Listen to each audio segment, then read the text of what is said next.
All right, so I'm in the middle of reviewing these new iPhones, which are pretty interesting, but they're new iPhones, so they're iterative. And then Meta, of course, decides to also have an event because it's Techtember and things just don't stop. So I put that down for a second. I fly back out to California, and what Meta has to show me is actually shockingly advanced. Because just 10 months ago, I saw this. I made a whole video about it. These are Meta's Orion AR glasses prototypes, which were super cool and overlaid software onto the world around you. But they could never sell these things because the materials alone cost like 10 grand and they're a bit too cumbersome, and they have a whole separate stick with a computer in it that's nearby, and they overheat and the battery lasts like an hour. It was a cool proof of concept of a bleeding edge technology, but not a real product. Now here we are 10 months later, and they're handing me a finished product with a price tag and a release date. And it's these, the Meta Rayban display. Clever name, I know, but it's essentially an updated version of the Meta Ray-Bans, and it's massively better than the Orion prototype. Now, the main difference with these is these are a monocular display, meaning it's only showing up in one eye, the right eye, and it's fixed slightly lower and to the right of the middle of your vision, but it's still full color, plenty sharp, 42 pixels per degree to be exact, and more than bright enough to be seen outdoors. I tried these things outdoors, gets up to 5,000 nits. So it's like a real life little HUD in the corner of your vision that you can turn on or off at any time. And you still control everything through a neural band on your wrist that uses surface EMG technology to read the electrical impulses going through your arm as you make different gestures that you pretty quickly memorize and can draw discreetly and quietly with pretty good accuracy. You can scroll up, scroll down, select, you can go forward and backward, and even turn up and down volume by pinching in the air and twisting slowly. And as I'm getting to try these, I just keep thinking the rate of improvement is kind of insane. For example, the light leak, you might remember from Orion, was very evident. Like you could see clearly when someone was looking at something when they were activated with the Orion glasses. Now, when I pull something up on the display in these, it's basically invisible to the outside world. The light leak is nearly completely gone. Now, of course, this is a much smaller field of view, but it's pretty impressive that from most angles, there is virtually no way to see that I'm looking at something on the screen in these glasses. Even with the perfect angles when the light hits just right, all you can really tell is that these glasses do have a waveguide in them, and I seem to be looking off to the side a little bit and not directly at you. And that's it. And for the neural band, the controls have gotten even more refined and precise. So back when I tried it 10 months ago, it was pretty good, but the idea of doing text input by just drawing letters in midair with your hand was just an idea. Now, it's an actual feature, and it's maybe the most reliable, quickest method of text input that I've tried with these. It's absolutely insane. I was writing whole sentences, first try, quickly, with no errors.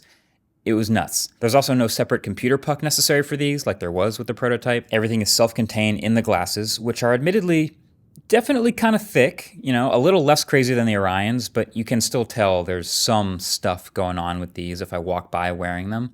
And they weigh 69 grams. Nice. So just as a non-glasses wearer, they are a little bit heavy. Like they're just heavy enough to not forget that I'm wearing them, but they're not super cumbersome, in my opinion. And of course, you cannot underestimate how much aesthetics matter if you're gonna be wearing this computer on your face. Like there needs to be some element of fashion. And I think they look better in person than they do on camera. And there's also two colors, either black or sand. And they actually come with a matching colored neural band, black or sand as well. Oh, and the charging case. The charging case is also pure genius. It can either hold the glasses inside, or you take them out and it folds down flat in like 2 seconds and still has enough room for 4 more charges of battery. This did not get enough attention for how awesome it was because it came in the middle of a keynote that was kind of an absolute disaster in so many other ways, but I'm impressed with the charging case. Now, here's the thing. These Meta Ray-Ban smart glasses have been out for like 4 years now, and they have been a hit, actually. They let you talk to Meta's AI and send messages with your voice and listen to music. But I'm fairly confident that the number one use of these by far is to use the built-in cameras to record POV videos. So the real question you might be asking is, All right, Marquez, what does adding a display into the glasses actually get you? And I was thinking the same thing. I'm glad you asked, because I have the answers now. So number one, first and foremost, you can obviously see the UI of the glasses instead of just relying entirely on voice commands. So if you want to do something in the UI with the gestures and never speak a word out loud, that's advantage number one to having a screen. Number two is you can actually see the viewfinder of the camera now, so you can be very sure of exactly what you're capturing, and you can review pictures and videos after you've taken them. That's also pretty useful. Number three, messaging and even video calls on your glasses are pretty sick. So if you're in a video call, you can see the person you're talking to, and the person on the other end just sees a feed from your forward-facing camera, just straight POV. Then number four, maps, which I think are pretty killer. I've talked about this with Google Glass. If you go to navigate somewhere, you can open up the maps and then get turn-by-turn directions and a rotating map that tracks with your head to match the direction you're facing, which to someone like me with a terrible sense of direction is so clutch. And then number five is subtitling basically anything you want in the real world.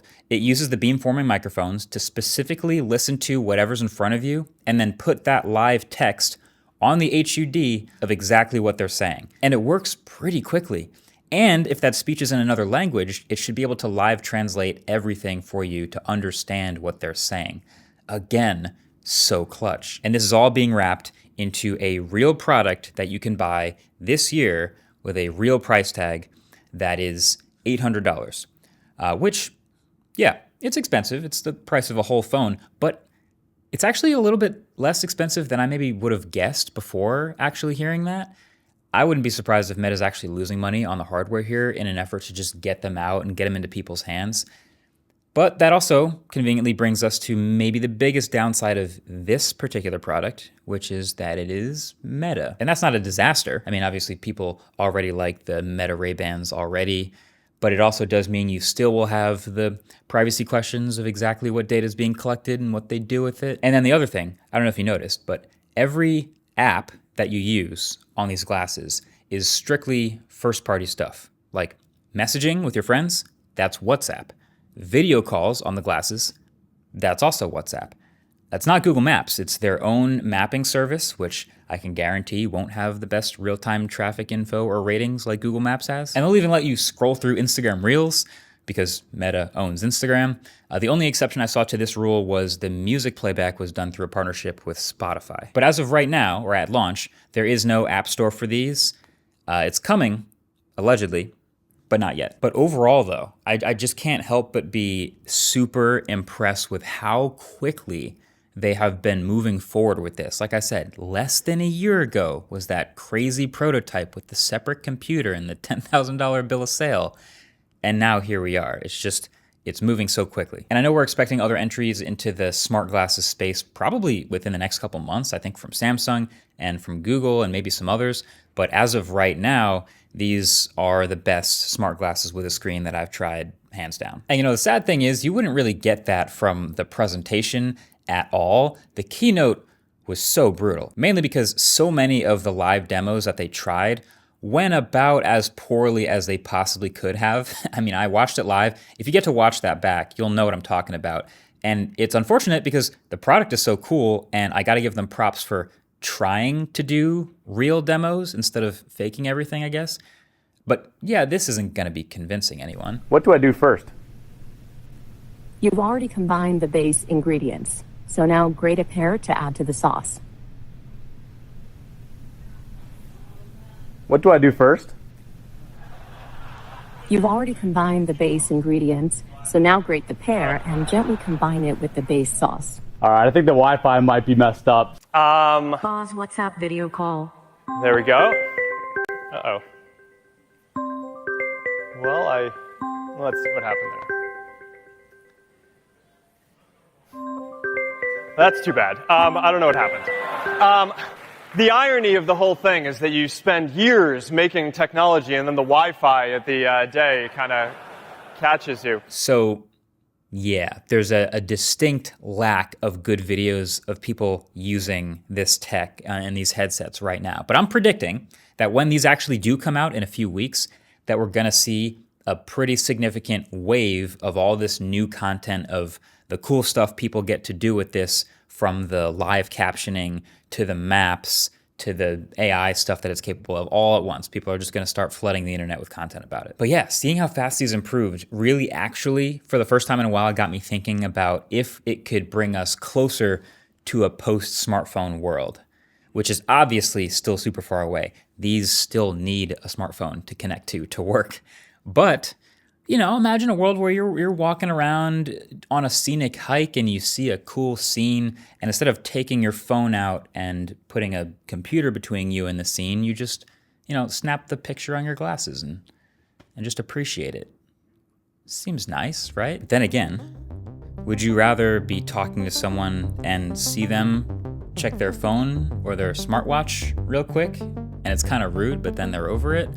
Or you're talking to someone who's maybe wearing some glasses like this, and every once in a while they just kind of glance down and to the right a little bit while they're talking to you, and it's subtle, but you don't know if they're actually paying attention to you or not.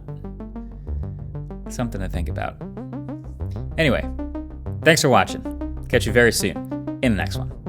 Peace.